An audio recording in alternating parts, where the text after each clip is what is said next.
Então, pessoal, todos bem? Sejam todos novamente bem-vindos ao seu curso de segunda fase da PGE Paraíba.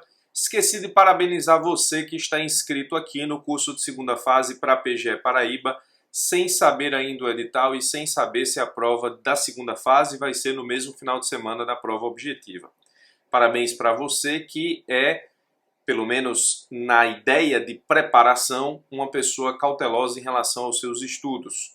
O último concurso de 2008, a prova objetiva e subjetiva foram no mesmo final de semana. A PGE-PE, que é um edital que tem sido utilizado pelo menos de forma extraoficial, segundo informações que eu tenho pela PGE-PB, como edital padrão, levando em consideração muito provavelmente a escolha do CESP, também teve provas objetivas e subjetivas no mesmo final de semana. Então, parabéns para você que tem se preparado da forma mais completa possível para a PGE Paraíba. Eu normalmente digo aos alunos que me acompanham mais de perto que a PGE Paraíba talvez seja o concurso do ano de 2019. Não porque a Procuradoria pague muito, mas porque é possível advogar, porque é uma bela cidade do Nordeste. João Pessoa é uma cidade muito disputada, principalmente pelas pessoas que ocupam cargos públicos federais e que tentam remoção para cá o tempo todo. Só para você ter ideia, eu estou na Advocacia Geral da União desde 2006 e até hoje, 2019, 13 anos, portanto, ainda não consegui vaga na Procuradoria da União no estado da Paraíba, situada em João Pessoa. Eu atuo na Procuradoria da União, na Procuradoria Seccional da União, em Campina Grande, desde 2010. Só para você ter uma ideia de como é concorrida a ideia da vinda para João Pessoa nos cargos federais. Então, se você tem a oportunidade de estudar para um concurso que vai te dar imediatamente a lotação em João Pessoa ou então em alguma cidade da Paraíba, o estado da Paraíba é um estado pequeno, você se analisar geograficamente, João Pessoa dista de Cajazeiras, que é a última cidade do estado, que faz divisa com o Ceará, algo em torno de 500 a 600 quilômetros. Então não é um estado grande, de forma que você pode muito bem ser lotado nas sessões da PGE pelo interior do estado, mas mesmo assim conseguir passar muitos dias em João Pessoa, assim imagino, de forma que você consegue de alguma forma estar em João Pessoa trabalhando pela PGE-PB. Eu conheço alguns procuradores do estado e até onde me consta nenhum deles trabalha efetivamente todos os dias da semana no interior do estado. Mas isso é uma coisa que você tem que se preocupar depois que passa.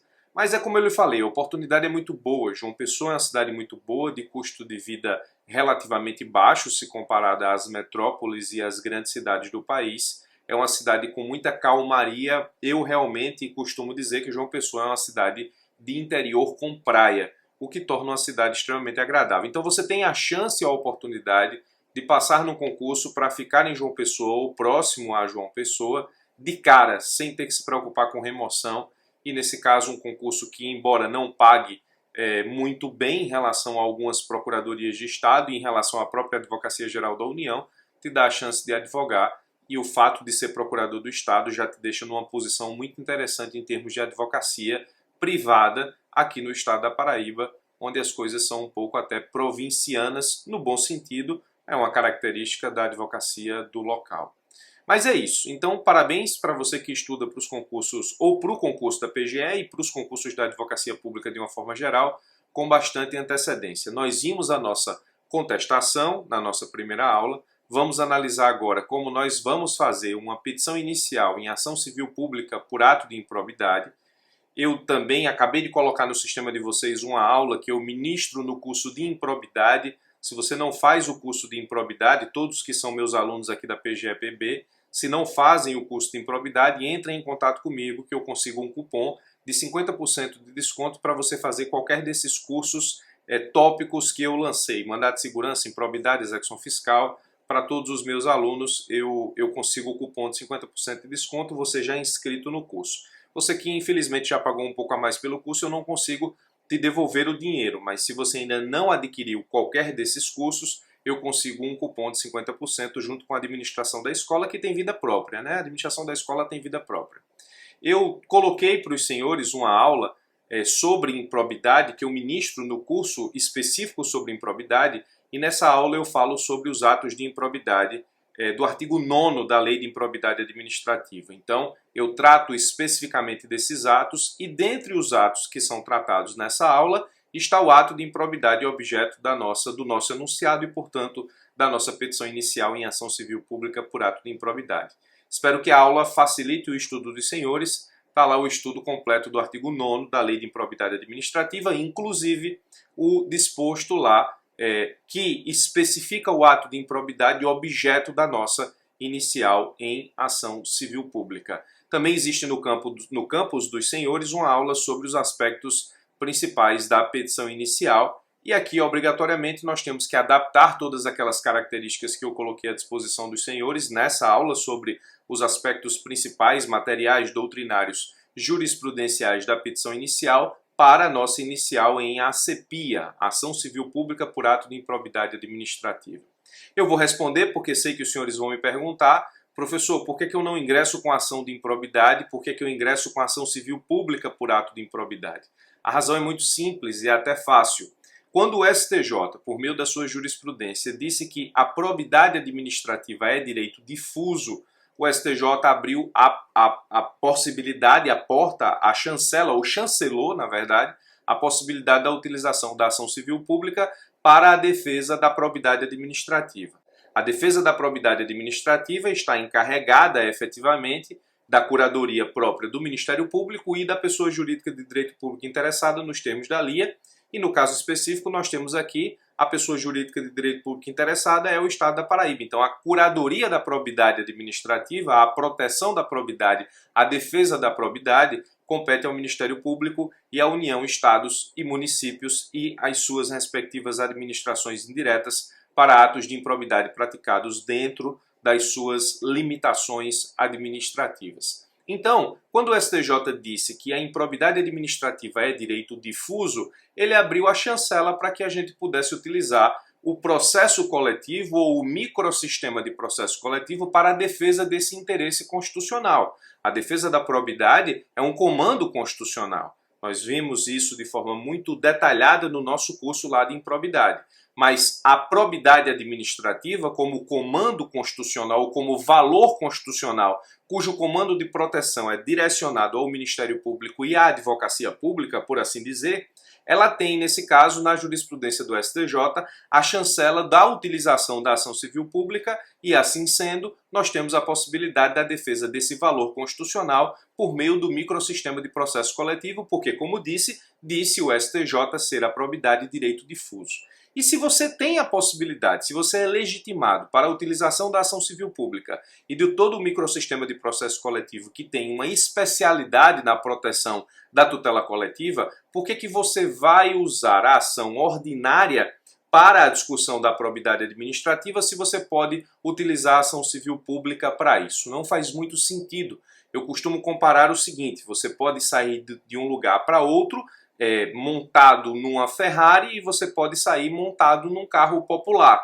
Se você tiver que escolher, se você puder escolher e não tiver absolutamente nada adicional em termos de custo para ir um ou no outro, normalmente as pessoas escolherão ir de Ferrari pelo conforto, pela tecnologia, pela velocidade e assim sucessivamente. Ou seja, os instrumentos que acoplam uma Ferrari são muito mais, digamos, avançados do que num carro popular. Os instrumentos que acoplam uma ação civil pública em termos processuais, em termos jurisprudenciais, em termos também doutrinários, são muito mais avançados do que aqueles que acoplam uma ação ordinária. Então, se eu tiver que discutir probidade administrativa por uma ação ordinária ou por uma ação civil pública, você, fazenda pública, deve escolher a ação civil pública. Razão pela qual, todas as vezes que você estiver diante de um enunciado como o que está aqui na nossa frente, nós teremos a necessidade de apresentação de uma ação civil pública por ato de improbidade. Professor, o examinador pode me dar no espelho uma ação de improbidade e eu fiz uma ACPIA? Se esse examinador for advogado público, e muito provavelmente ele o será, é muito difícil que ele coloque uma ação de improbidade ao invés de uma ACPIA, ou pelo menos que ele aceite as duas respostas. Eu iria na ACPIA sem sombra de dúvidas e sem pestanejar. Dito tudo isso, vamos ao enunciado da nossa questão. É Bégico, servidor público estadual responsável pela fiscalização de atividades ilícitas, recebeu promessa de vantagem para fazer vista grossa para a prática ilegal de jogos de azar. Instaurado o procedimento administrativo, Ebégico apresentou defesa no sentido de que, de fato, em janeiro de 2017, foi-lhe prometido valor em dinheiro para deixar passar a prática de jogos de azar. Contudo, não recebeu nenhum valor e 30 dias depois autuou as pessoas envolvidas, o que não gerou nenhum prejuízo ao Estado da Paraíba. Disse que cometeu a, entre aspas, besteira de acreditar em eventual vantagem porque recebe apenas R$ 3.500 mensais e se encontra em situação financeira difícil em razão de caso de doença na família que demanda mais do que seus vencimentos podem suportar. O processo administrativo foi encaminhado à PGE-PB a fim de que busque a responsabilização judicial de Ebégico, não obstante não concluído ainda o processo administrativo disciplinar. Então você tem esses elementos fáticos no enunciado da questão que te orientam à necessidade da apresentação de um inicial em ação civil pública por ato de improbidade. Porque essa promessa de vantagem é ato de improbidade justamente previsto na Lei de Improbidade Administrativa. Penso que você já tenha estudado essa lei. Se não estudou, recomendo que estude. Se quiser me dar o prazer de estudar comigo aqui no nosso curso específico, fique à vontade para isso. Muito bem, vamos analisar o enunciado a partir da construção da nossa resposta. Você recebeu, enquanto procurador do Estado, o processo administrativo e precisa buscar a responsabilização judicial de Ebégico. Então, responsabilização judicial demanda a necessidade da construção de uma petição inicial que busque essa responsabilização. Embora o examinador não tenha falado em responsabilização por meio da declaração da prática de improbidade, isso fica claro pelo ato praticado e conhecendo você os atos previstos no artigo 9º da LIA. Não obstante não concluído ainda o processo administrativo disciplinar, isso nos leva à necessidade da abertura de um tópico sobre a independência de instâncias administrativa e judicial, porque, de fato, o fato de não ter concluído o processo administrativo disciplinar não significa dizer que o Estado não tenha a possibilidade de buscar a responsabilização de Ebégico por meio da ação judicial. Vamos, portanto, para a nossa petição inicial. Excelentíssimo juízo não temos, isso depende da distribuição do feito, Vara da Fazenda Pública do Estado da Paraíba. O Estado da Paraíba, e aí nós já estamos acostumados, desde a nossa contestação com a qualificação dessa Fazenda Pública, pessoa jurídica de direito público interno, representado neste ato por seu procurador, mandato ex lege, fundado no artigo 132 da Constituição Federal, artigo 75, inciso 2 do CPC e artigo 1º, parágrafo único da Lei Complementar Estadual 86 de 2008, vem respeitosamente perante Vossa Excelência propor ação civil pública por ato de improbidade com fulcro na Lei 7437, a Lei da Ação Civil Pública, justamente porque nós estamos trazendo o microsistema de processo coletivo para a nossa discussão e proteção da probidade administrativa, não poderia deixar de ser a Lei 8429 e o Código de Processo Civil, por violação ao artigo 9º, inciso 5º da Lei 8429. Esse é o artigo que estabelece o ato de improbidade praticado por Ebégico. A ação é em face de Ebégico, servidor público, permitida sua citação com base no artigo 319, parágrafo 2º do CPC, conforme os fatos e fundamentos jurídicos a seguir expostos. Na aula sobre os aspectos materiais principais da petição inicial, eu trato do artigo 319, parágrafo 2º, justamente no sentido de que, se você não tem no enunciado todas as qualificações necessárias para a indicação do réu, você vai apresentar as qualificações apresentadas pelo examinador, você vai apresentar na sua peça as qualificações apresentadas no enunciado pelo examinador e vai dizer que elas são suficientes para a sua citação nos termos do artigo 319, parágrafo 2º do CPC, estudado na nossa aula sobre aspectos principais da petição inicial. Toda petição tem que ter fatos, se não forem dispensados pelo examinador, e aqui nós vamos aos fatos no ponto principal. Ebégico, servidor público estadual, responsável pela fiscalização de atividades ilícitas, recebeu promessa de vantagem para fazer vista grossa para a prática ilegal de jogos de azar, tendo inclusive apresentado defesa no sentido de reconhecer tal ato praticado. Ou seja, ele reconheceu no ato administrativo a prática do ato, ou seja, no processo administrativo, e nos atos administrativos que estão dentro desse processo administrativo, na defesa diabético, ele reconheceu a prática do ato de improbidade. Então, esse é o ponto. Nós temos uma improbidade e estamos buscando a responsabilização diabético a tanto. Da ausência de prescrição. A pretensão do Estado é posta à apreciação do juízo de forma plena, eis que é ausente qualquer possibilidade de reconhecimento de prescrição, uma vez que o fato que enseja a prática do ato de improbidade é datado de janeiro de 2017. O regime jurídico dos servidores do Estado da Paraíba está pautado na Lei 58 de 2003, que estabelece em seu artigo 101, inciso 1, o prazo de 5 anos para a prescrição dos atos puníveis com demissão.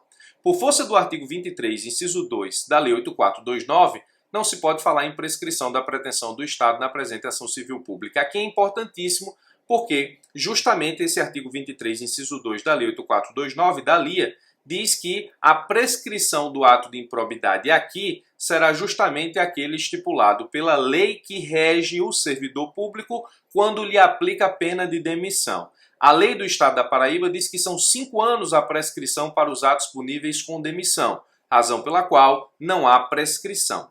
Muita gente na resposta esqueceu de tratar deste tópico importantíssimo, porque você precisa demonstrar para o juízo que a pretensão do Estado da Paraíba, no caso, não está prescrita, ou seja, não está arraigada pela impossibilidade de discussão no processo judicial pelo reconhecimento da prescrição. Então, ausente prescrição, esses são os fundamentos do cabimento, da legitimidade ativa, da competência. Não se discute a legitimidade do Estado da Paraíba para a promoção de ação civil pública, isso está plasmado no artigo 5º, inciso 3º da Lei 7347/85, pegue o seu vade-mecum e acompanhe toda essa indicação legislativa, justamente para que você possa ter sempre intimidade com o seu vade-mecum e ganhar memória sobre a localização das leis no vade-mecum, isso vai te ajudar muito no concurso. Assim, a improbidade é direito difuso, artigo 1º, inciso 8 da Lei 7347, nos termos da jurisprudência do STJ principalmente, e a competência para julgamento da apresentação civil pública é o do foro do local onde ocorrer o dano, cujo juízo terá competência funcional para processar e julgar a causa nos exatos termos do artigo 2º da Lei 7347/85. Professor, eu tenho que utilizar todos esses dispositivos legais se sua prova for com consulta, e é assim que estamos treinando, sim. Se sua prova for sem consulta, você indica onde está o fundamento legislativo, no caso, a lei da ação civil pública, sem ter que se preocupar com a decoreba dos dispositivos legais. Legitimidade passiva, conforme artigo 1º caput da lei e artigo 2º da lei 8429, a lei da improbidade administrativa, a LIA, o servidor público ebégico é sujeito ativo do ato de improbidade, porque ele comete a improbidade, então automaticamente ele é sujeito passivo da ação de improbidade, da presente ação de improbidade proposta pelo Estado da Paraíba. Então veja, nós apresentamos a nossa petição inicial endereçada ao Juízo da Fazenda Pública, qualificamos o Estado da Paraíba com a devida fundamentação legal, estamos informando que estamos apresentando uma ação civil pública por ato de improbidade, fundamentando toda a nossa ação na Lei da Ação Civil Pública, na Lei de Improbidade Administrativa, no Código de Processo Civil, identificando qual foi o ato de improbidade praticado, estamos ajuizando em face de ebégico e a sua qualificação é complementada pela hipótese de citação prevista no artigo 319, parágrafo 2º. Fatos, ausência de prescrição, essa parte aqui é fundamental. Cabimento, legitimidade e competência, e aí nós estamos demonstrando para o juízo que a nossa ACP ou ACPIA é cabível, que existe legitimidade do Estado da Paraíba e qual é a competência do juízo para julgar. Estamos tratando também da legitimidade passiva, identificando exatamente o servidor cuja prática do ato de improbidade gerou a presente ação civil pública por ato de improbidade. Ponto 5, vamos ao mérito e aqui vamos itemizar, topificar o mérito da melhor forma possível. Então, ato de improbidade que importa enriquecimento ilícito, artigo 9º da LIA, do dolo, ou seja, o dolo é elemento que é caracterizador do ato de improbidade previsto no artigo 9º da LIA, sem o qual não se pode falar em improbidade. Da promessa de vantagem indevida, que é o ato de improbidade em si. E assim dizemos, a conduta de ebégico de aceitar promessa de vantagem para tolerar a prática de jogo de azar se insere no artigo 9º, inciso 5º da Lei 8429 nos seguintes termos. constitui ato de improbidade administrativa, importando enriquecimento ilícito, ao ferir qualquer tipo de vantagem patrimonial indevida em razão do exercício do cargo, mandato, função, emprego ou atividade nas entidades mencionadas no artigo 1º desta lei e, notadamente, inciso 5, receber vantagem econômica de qualquer natureza, direta ou indireta, para tolerar a exploração ou a prática de jogos de azar, de lenocídio, de narcotráfico, de contrabando, de usura ou de qualquer outra atividade ilícita ou aceitar promessa de tal vantagem. Professor, eu já assisti outras aulas suas e você disse que não é bom transcrever dispositivos legais para minha peça. Não, não é bom. Mas aqui, como nós estamos tratando de improbidade e existe a necessidade de tipificar o ato de improbidade praticado por ebédico exatamente com aquilo que prevê a lei, é bom indicar claramente qual é o dispositivo legal. E aí, tendo linhas suficientes na sua peça para que você possa fazer isso, nesse ponto eu recomendo. Resta amplamente configurado o dolo, uma vez que ebédico reconhece no processo administrativo que lhe foi prometido valor em dinheiro para deixar passar a prática de jogo de azar. Observe que a defesa de ebédico, conforme o procedimento administrativo acostado, pautada na afirmação de que não recebeu nenhum valor, não encontra respaldo legal, pois a aceitação da promessa de vantagem já configura por si só a prática do ato de improbidade administrativa no caso do artigo 9º, inciso 5. Trata-se, e esse ponto é fundamental, de exceção aos demais atos que causam enriquecimento ilícito, pois nesta modalidade específica não se faz necessária a efetiva percepção de vantagem. Para a prática do ato que gera enriquecimento ilícito, exige-se, de regra, a percepção de vantagem, ou seja, o auferimento patrimonial é da própria prática do ato de improbidade, com exceção específica do artigo 9º, inciso 5, ora estudado. Por isso, dizemos, trata-se de exceção aos demais atos que causam enriquecimento ilícito, pois nesta modalidade específica não se faz necessária a efetiva percepção da vantagem, conforme a literalidade da lei e o entendimento do STJ. Outro, sim, a autuação das demais pessoas envolvidas, bem como a situação financeira da família ou da situação específica de ebédico que disse que passa por dificuldades financeiras em razão de doença na família, não descaracterizam a prática do ato de improbidade. Também é importante tratar da desnecessidade de comprovação do dano ao erário, embora alegue que não ocorreu prejuízo ao Estado da Paraíba por expressa disposição legal, o artigo 21, inciso 1 da LIA, diz que a aplicação das sanções da lei independe da efetiva ocorrência de dano ao patrimônio público, salvo quanto à pena de ressarcimento. Nós não vamos poder pedir aqui o ressarcimento ao erário, porque não houve, de fato, dano ao patrimônio público, ao patrimônio material e imaterial do Estado. Não houve dano ao patrimônio material do Estado a ponto de nós pedirmos ressarcimento, mas há dano ao patrimônio imaterial do Estado, que é justamente a defesa da moralidade administrativa, que acaba efetivamente levando à própria defesa da probidade. Das penalidades aplicáveis. Na hipótese do artigo 9º, enriquecimento ilícito, são aplicáveis nos termos do artigo 12, inciso 1 da LIA, perda dos bens ou valores acrescidos ilicitamente ao patrimônio, ressarcimento integral do dano quando houver, perda da função pública, suspensão dos direitos políticos de 8 a 10 anos, pagamento de multa civil de até 3 anos, o valor do acréscimo patrimonial e proibição de contratar com o poder público ou receber benefícios ou incentivos fiscais ou creditícios, direta ou indiretamente, ainda que por intermédio de pessoa jurídica da qual seja sócio majoritário, pelo prazo de 10 anos. O Estado requer a aplicação máxima das penas permitidas em lei, e essa é a dica que eu te dou todas as vezes que você estiver construindo uma ação civil pública por ato de improbidade. Peça sempre as penas ao máximo. Agora, aqui existe um detalhe.